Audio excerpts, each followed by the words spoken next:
The little red box. There is a small wooden box in my neighborhood. It looks like a tiny house on a tall post. It is painted bright red. This is a little library. Inside, there are many books for children and adults. Anyone can take a book for free.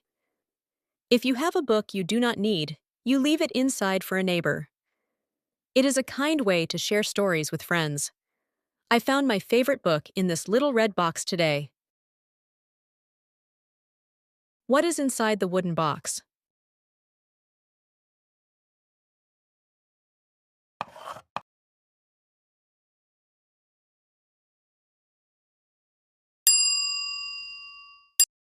What should you do if you have a book you do not need?